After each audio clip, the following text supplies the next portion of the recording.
அடுத்தபடியா நம்ம லிஸ்ட்ல இருக்கிறது பிச்சைக்காரன் திரைப்படம் தான். பிச்சைக்காரன் திரைப்படத்த பார்த்த உடனே நெறைய பேர் என்ன சொன்னாங்கன்னா, "யாருப்பா இப்ப அம்மாக்காக வந்துட்டு எல்லாருமே வந்து பிரார்த்தனை பண்ணலாம். ஆனா ஒருத்தவன் வந்து ஒரு பெரிய பிசினஸ்மேனா இருக்கான். அவ்ளோ பணம் வச்சிருக்கவன் எப்படி பிச்சைக்காரனா இருப்பான்?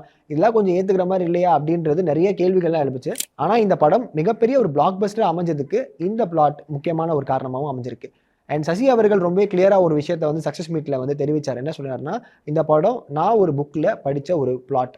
உண்மையா ஒருத்தர் வந்து அவங்களுடைய அம்மா குணமடைஞ்சுட்டாங்கன்னா 6 மாசம் பிச்சைக்காரனாவும், 6 மாசம் அவருடைய ஒரிஜினல் லைஃப்பையும் வாழ்வான் அப்படின்ற மாரி ஒரு விஷயத்த வந்து எடுத்து, தொடர்ந்து இது ஒரு 5 வருஷமா அவர் வந்து கடைபிடிச்சிருக்காரு. அதாவது நீங்க படம் பார்க்கும்போது வந்து அம்மா குணமடையணும் அப்படின்னு சொல்லிட்டு 48 நாள் வந்துட்டு விஜயாண்டனி அவர்கள் வந்து பிச்சைக்காரனா இருப்பாப்ல. ஆனா இங்க ஒருத்தரு அவங்களுடைய அம்மா குணமடைஞ்சுட்டாங்க.